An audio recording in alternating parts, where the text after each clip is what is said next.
The following was recorded in front of a live studio audience at the Studio 21 Podcast Cafe. This is the United Podcast Network. Welcome to the raw and uncensored Ambitchious podcast. I'm your host, the original HBIC, Katie Boyd. During our time here together, I will be instilling all of the strength, power, and determination you will need to use the very stones thrown at you to build your ultimate empire. We will redefine the word bitch from the derogatory to the acronym being in total control of herself. So let's adjust our crowns and prepare to live life ambitiously. Oh yeah, here I am, the HBIC, Katie motherfucking Boyd. What's up? Oh yeah.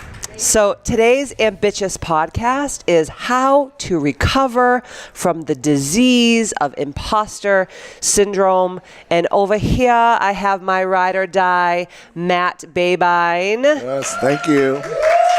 Thanks for having me. Matt knows nothing about Imposter Syndrome. When I actually talked to him about it, he was like, I don't even understand what you're talking about. But after you told me what it was, I was like, Jesus, I think I have this shit.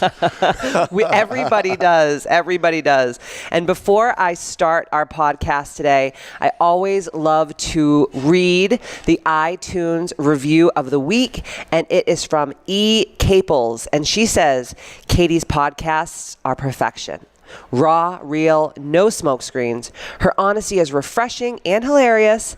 She is a woman determined to help us build each other up, one step at a time. Katie strives to see all of us reach our full potential, whatever that may be. She celebrates the milestones, achievements, and provides a shoulder in the storms. Rock on, HBIC. Thank you, E. Caples, for that amazing iTunes review. That's awesome. Please email me at themisfitclub@gmail.com to redeem your $100 gift certificate to use towards anything KBMFC related. Are you ready for this today? I am ready. So I want to start the podcast off with a quote, and it's from one of my absolute favorites, Maya Angelou, and she actually speaks on Imposter Syndrome. She says, I have written 11 books, but each time I think, uh-oh, they're going to find out now. I run a game on everybody, and they're going to find me out. Can you believe Maya Angelou?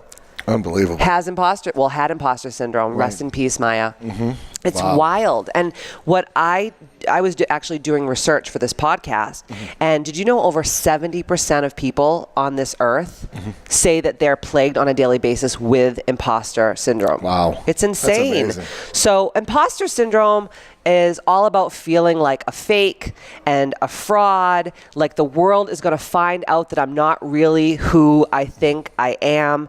And I really truly believe that imposter syndrome is almost a disease, and people are just plagued with it. But from any illness and disease, we can get better from it. And I want to talk about how to do that today. Sounds great. So when have you struggled with imposter syndrome? You know, I think it's probably when I filmed a TV show with you. Oh, God. I was like, what the hell am I doing here? Those were the days. Right? When I was filming a TV show with you when I first met you, and you kind of just threw me into a reality television show. And I was not expecting that, and I was faking it till I made it. Oof. And sometimes you got to do that. Not easy. And I'm like, what the hell am I doing here? What am I, that was my biggest one when you told me what imposter syndrome was. My middle name is Fake It Till You Make It. I feel like that's how I've rolled my whole entire life. And, for me, my imposter syndrome comes from the perfectionism that I place upon myself. Yes. Always feeling like I'm not enough, that I have to do more, that I have to always go above and beyond.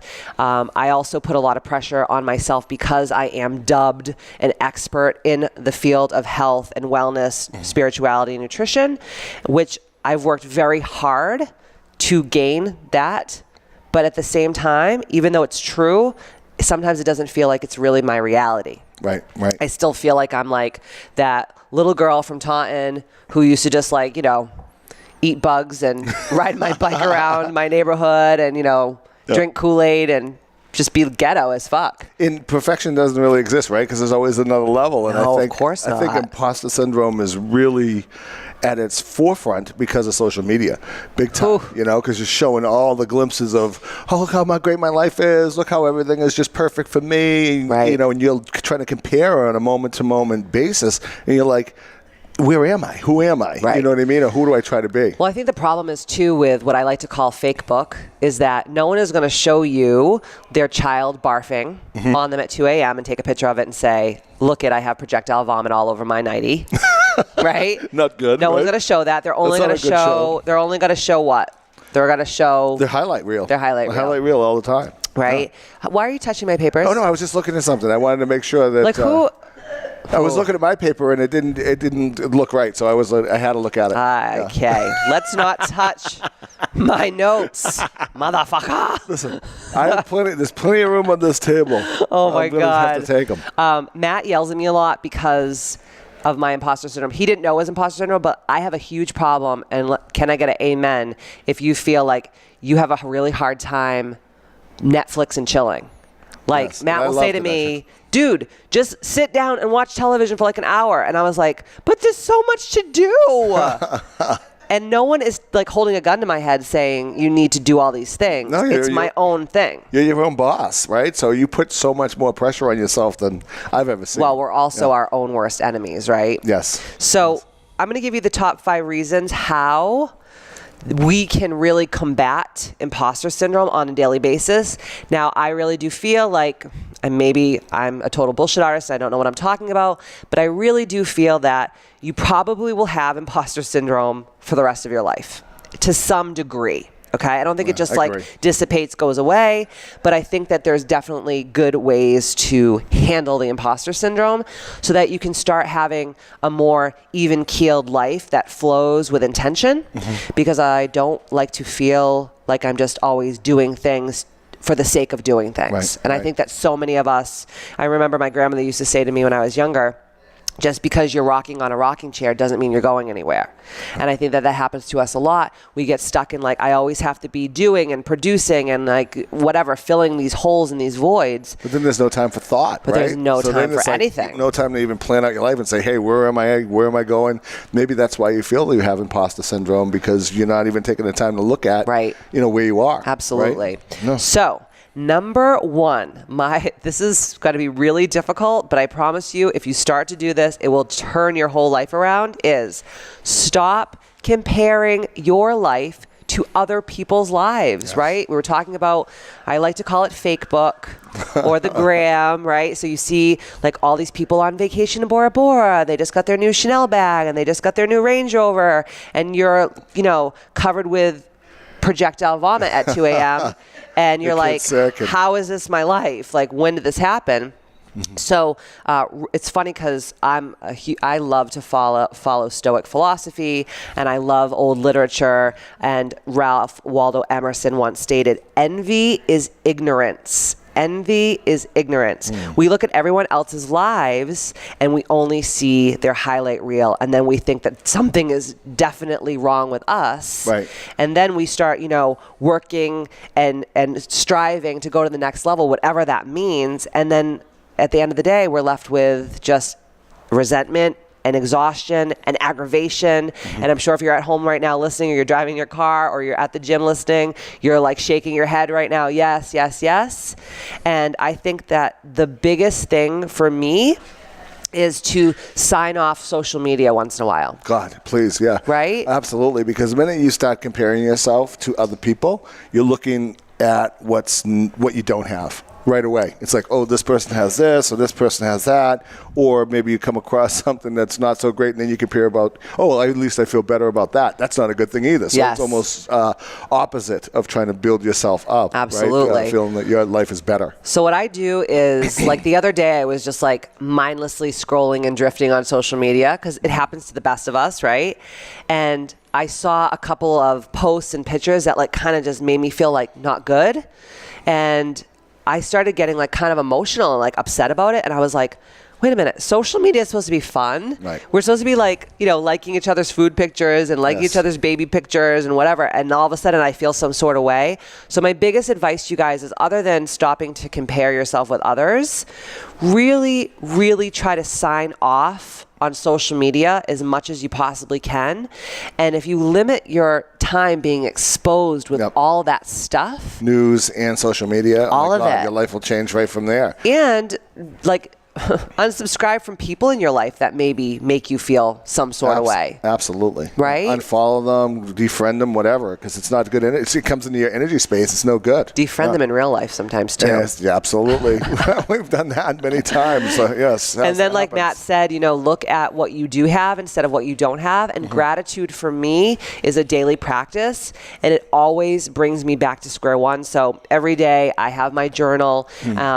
I sit down and I map out what my perfect day is going to look like. And then at the end of the day, I put the words gratitude with 2 dots. And then at the end of the day, when I'm just sitting and I'm reflecting on my day, I really think of how grateful I am for, everything. Right. So, and comparing yourself to somebody else doesn't work, right? I think I read something where it was President Obama was retired from being president at age 57 or someone really close to that.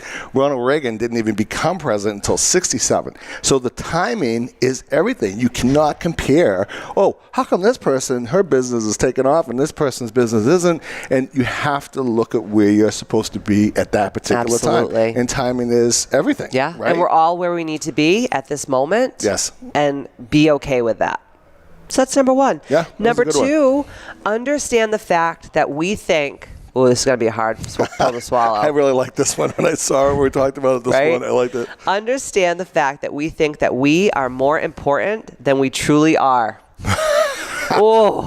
Everyone thinks they're the most important person in the world. Right? Well, we are. And I know we are to ourselves, right? We are the most important person to ourselves. Yes. But I think that, we go around and we're like, this person probably is talking shit about me. This person's looking at me funny. No. They're judging what I say. They might know more than me. Like, when I did Kripalu, I'll give you an example. Like, I'm sitting in this room with half the people are like my friends and clients who know me, like the back of their hand. Yep. The other half are like, I don't know them from a fucking hole in the wall. Yeah. So I'm sitting here saying to myself, like, these people could be smarter than me. They could have more degrees than me. They could have more money than me. They could know more things spiritually. What if I say something and they don't agree with what I'm saying? And my mind just went in this tailspin. And the truth is like, I just put that aside and I was like, you know what? I'm here to do my job. I'm here to wake people up. Whoever's going to wake up this weekend or further their enlightenment, they're going to do it. If they don't, I gave my best. That's all I can do, because we are very narcissistic. We're very us-centric. And people don't give a fuck, right? They're just trying to, 90%, they really don't. 95, 98% of the time, they're just trying to get through their own shit, right? Either it's with intention or without intention, but usually it's like, hey, today's the day.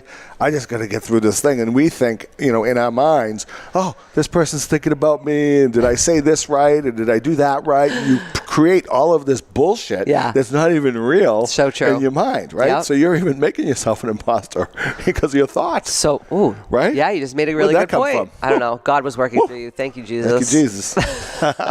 But it is true. We are very us-centric, and we need to realize that people are just trying to get through their own days. They really don't give that many fucks about you. They don't care. And when you let that truth go, you liberate yourself. You do. Just to really, truly be who you truly are at your base nature. And that's when we can watch Netflix and chill, because nobody gives a fuck. Do you know what Netflix and chill is? Yes, absolutely. What is it? It's like we watch Netflix and then we chill afterwards. Meaning chill means, you know what? Bow, bow, bow, bow. Oh, my God. Ew. Waka, bow, bow, bow, bow. During Netflix. The shit you choose on Netflix doesn't make me horny. It's always like killing and psychotic shit. Yeah, that's why I want you to turn a blind eye so I can stop my business. I'm like, I don't want to bang you. I want to go and get a gun and fucking blow your leg off. Tonight we'll watch Love Story. I don't know if it's on Netflix. Love Story. That's a good one. Yeah, we could watch somebody die of something. They'll put you in the mood. Matt is like, we watched A Star Is Born the other day with Lady Gaga, and Matt was, I think he was like, I'm going to get some tonight. And then I just was like, I gotta go to bed. By the way, you are fucking Lady Gaga. Oh my God. So now I just call her Gaga all the time. I go, Gaga, are you ready? Are you almost ready? I really am. You are Gaga. It's bad. If you've ever watched her documentary, 5'2" or whatever it's called. When we meet her, I'm going to have some good laughs. Oh, because it's going to be like two Gagas in one room. That's really scary. Oh, number 3. This is huge for me. This always puts me right back to where I need to be, and that is focus on service and provide value. So anytime I feel the most fraudulent, like we all do sometimes, and I'm so hyper-focused on myself and like what I'm going through and what I'm feeling and my struggles, and people don't understand what I'm going through, right? We all get into this bullshit. Yes. Human nature. I always say to myself, Katie, stop. Reach out to someone that needs help right now. Right. There's something about reaching out to someone who needs help and then actually serving them, even if it's just like a friend who's struggling or having a hard time. Yes. It just takes all the pressure that you're putting on yourself and puts it towards something else, and all of a sudden, like an hour later, you don't even realize what you were upset about in the first place. And you can't have 2 emotions at the same time. Usually when you're focusing inward about me, it's usually fear-driven, fear-based. Yes. If you start thinking about servicing another person, that's love-based, that's caring-based, that's service-based. So when you take that and you create a new vacuum, it fills it. So you start thinking about, what can I give? How can I serve? What can I do to help? Right. Pushes everything else out. So now you only have the one thought of, how can I serve? How can I be better? The questions come to you that are much more pure than self-doubt. I'm a fraud. I'm an ass. Nobody likes me. I'm not enough. All these things, right? So that's the huge part, right? So if you're listening to this podcast right now and you feel this way, I challenge you to stop what you're doing right now and think of someone in your life that maybe is struggling a little bit, and reach out to them and ask them how they're doing and if you can help in any way. It could be someone whose child is sick and maybe making them a casserole and bringing it over to the house. Do people still do that? I don't know. I don't think the Indians made it. It's nice. I like a casserole. They're trying to get a casserole up a hill. No, you'll casserole down the hill. You'll roll down the hill. But just really just think about how you can serve, and I promise you it will turn everything around. Yeah, it's agreed. Agreed. 150%. Okay, here's another tough one, guys. I had like 15 different things, and I had to narrow it down to 5 because I wanted to be very like pinpointed on what we were talking about today with the imposter syndrome. And the number 4 I think is hilarious, but also so true in the same breath, and that is realize that nobody else knows what the fuck they're doing too. Most people don't know what they're doing, right? Ricky Gervais, who created Family Guy. Oh, yeah. And he actually created The Office in England. Wow. Before The Office came to United States. Yeah. And he once stated, the best advice I ever received is, no one else knows what they're doing either. Right? And the world that we live in right now is a direct reflection of so many people just not knowing what the fuck they're doing, taking shit, throwing it to the wall, seeing what sticks, failing mostly, and then maybe succeeding a little bit of the time. That's the truth. And we look at all these other people in our lives and we're like, oh, she knows what she's doing. She knows how to do social media better than me. She knows how to sell better than me. She does this better than me. He does that better than me. And the truth is that it's more like just repetition and luck. Yeah, absolutely. Right? Especially where I came from, right? I mean, when I was graduating high school, I had no clue what I was going to do, right? Who did? I had bad grades. I had no idea. I didn't like school, right? It's like that's why I think I trace back why you have imposter syndrome, right? Because I think when you come from humble backgrounds like we did, and to be able to achieve a certain amount of success, it's kind of like, well, why do I deserve this? Even though you worked your ass off or whatever, it's like, I'm here, but you don't feel it's that worthy feeling, it's right? So true. Right? That worthy feeling. And I think you need to really go back and think about how you can give, and then we'll take that, like we talked about before, take that worthiness away. We are worthy. Definitely. So do not look up to people. Don't idolize them. Don't envy them. Don't think that they're better than you, because truthfully, they're just better at hiding how little that they fucking know than you do. Right. That's the truth. Right. That is definitely the truth. I think it was Joe Rogan who said, I know. We had that one on this podcast where he makes the face like he... It was his stand-up show. He was like saying the person that ends up being the leader is it's like everybody's standing in a room. It's like, I don't know. I don't know. Do you know? And the guy's like, I know. I know. And everyone follows him. It was hilarious. It's so true, though. And he didn't know shit, right? He didn't know shit, but he had the balls enough to say, I know, and I'm going this way. Absolutely. And he probably knew better because at least he made this decision. Right. Well, I think that's what you have to do. You just have to decide, like, this is what I'm doing. Yes. And don't stop until the job is done. Yes. And you can also always mid-course correct, but most of the time I think we also live in I give this and I should get something back, a very like instant gratification type world. Yes. And the truth is like sometimes to start a business and to make it grow to fruition can take 2 decades. Anything worthwhile, building your body, right? Taking care of yourself, building a business, learning a new thing. I mean, you're studying the piano. You're not going to be in there in 2 seconds and come out of there like Mozart, right? I mean, it's over and over and over. Repetition, right, is the mother of mastery. Yes. So you have to just focus on that. So I started taking piano lessons last week. It was one of my goals for 2019. So 2 of my like outside of work goals is 1, to take dance lessons with Matt. Yes. Oh God, and you are a really good dancer. We will do this. I can shake my ass. You can shake your ass. I'm afraid for what is going to ensue. And then I started piano lessons last week, and because I was trained as a singer my whole life, I'm like, oh, I got this. It's got to be like singing. I can read music, and I literally go in there, and he's teaching me like the most basic shit ever, and I'm trying to put my finger on C, D, E, F, G, and I'm trying to touch G after I touch D, and my E is going like up like this, and it's like, this is so freaking hard. It's so freaking hard. Yeah. So of course I go home and I'm like, how long will it take me to become a level 10 master pianist? If I do 1 hour a day practicing, and it was like, it will take you about 5 years. And I was like, fuck, that's too long. This is so long. And then I was like, no. People have been practicing to be these virtuoso pianists since like they were 3 years old. Yes. Right? Yeah. So I'm like, okay, slow the fuck down, lady. Just go to your damn piano lessons. Matt came in on me the other day, and I was playing the fake piano on my lap. So I have my little book out. I don't have a keyboard yet. I'm going to get one this week. And I was playing the fake piano on my lap, and Matt was just like, oh, fuck. I was dying laughing. Here we go. She is such a perfectionist. She's like working, and she got my hands on the table, and she has me doing it. It was actually pretty cool. I'm learning to speak fluent Portuguese. So every day I'm practicing my Portuguese, and Matt's like, Jesus Christ, Katie, you're fucking doing the Portuguese. Now you get the fake piano going on the table. I mean, it's a shit show. It's a shit show. So all we have is piano music playing or Portuguese, right? Or sometimes fado. Yeah, well, fado, I like to listen to because, fado is Portuguese music. But it's beautiful because, you can learn. I'm very musical. Yes. Not with a piano, obviously, but singing, so it helps me retain the Portuguese a little bit better. It was really good. Oh, my God, quackish. All right. Quackish. So just know that no one else knows what the fuck they're doing. So just let that shit go, homie. Let it go. We're playing fake pianos and listening to Portuguese. We don't know much either. Jesus, this is like the Haunted Mansion at Disney World over at Casa de Babine. Number 5. This one is hard, but I promise it's the most liberating out of all of them, and that is out yourself.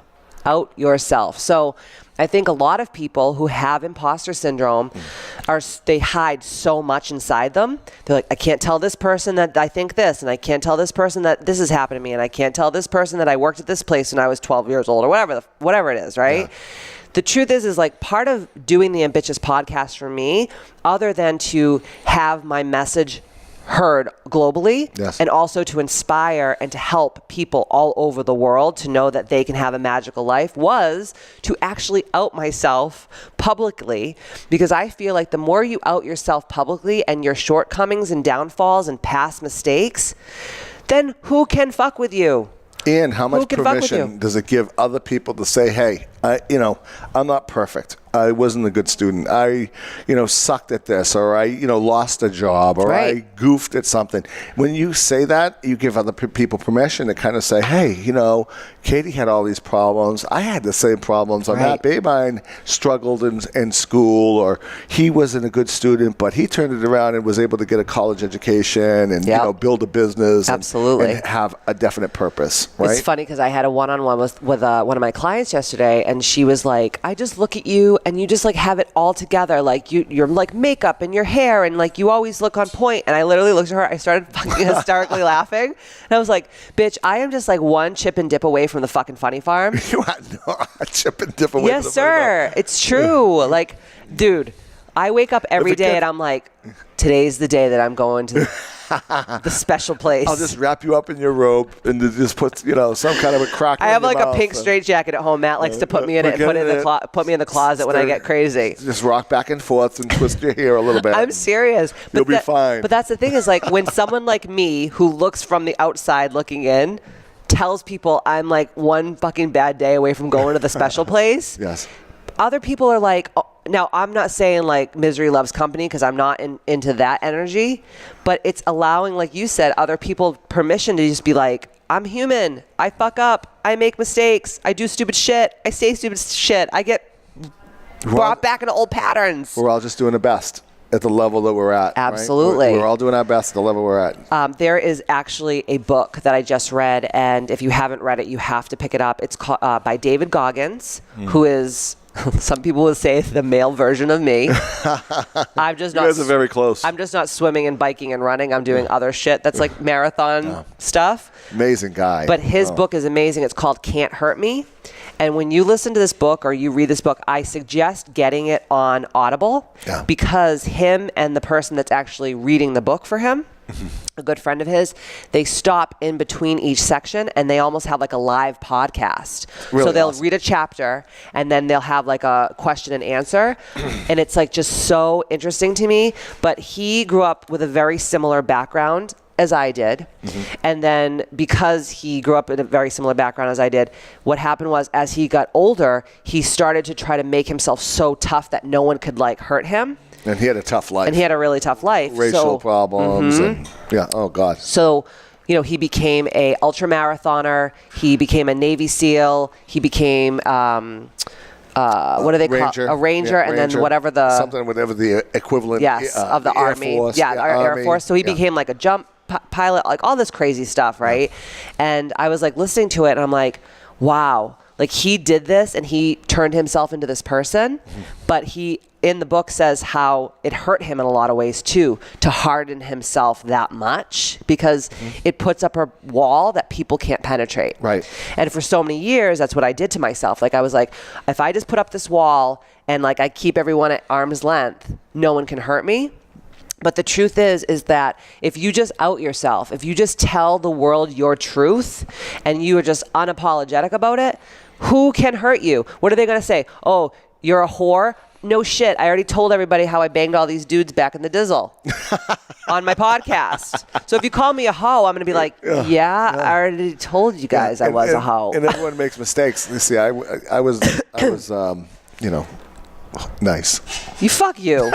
I was a maniac. See, this is your problem. I was actually a maniac. You need to own your shit right now on this podcast. I was a maniac. Anyone who knows me knows I was a lunatic. Okay, and how so? By every way. Every way. Meaning, fooling around in school, partying too much, hanging around with the wrong crowd. I'm lucky to be alive. How about how my husband has a little tiny dimple on his face that when I first met him, I was like, oh, that dimple's so cute. Oh, that was a good story. And then I realized that this dimple was because a woman who he was macking it to at the club who had a boyfriend got into a fight with a guy.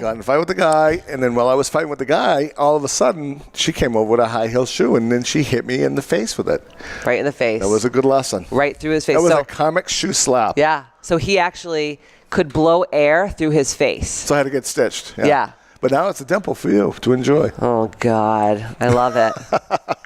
I'm just going to fill it with friggin' ramen noodles and eat out of it. Fuck. But seriously, don't you feel better that you just told everyone that you were such a fucking maniac? I was a maniac. Absolutely. I tell everybody. Everyone knows I'm a maniac. I mean, come on. Everyone knows I was know, crazy. But you're like the sensei and... He's very sweet. Yeah, so I wasn't always sweet. It took a lot of work. It was either turn myself into sweeter or I would be wearing, what do you call it, an orange jumpsuit. And I don't look good in orange. So a lot of ways where I'm like, if I go there, I might not come back from here. I hung around with a rough crowd. I did. Yeah. Well, listen, guys. Today, in the Ambitchious podcast, Imposter Syndrome, I hope it helped each and every one of you guys just out yourself and become more of who you truly are. And thank you for every week coming here and helping make Ambitchious a true movement. And like I always say, see you next Tuesday. Bye, guys. Ow! What's up?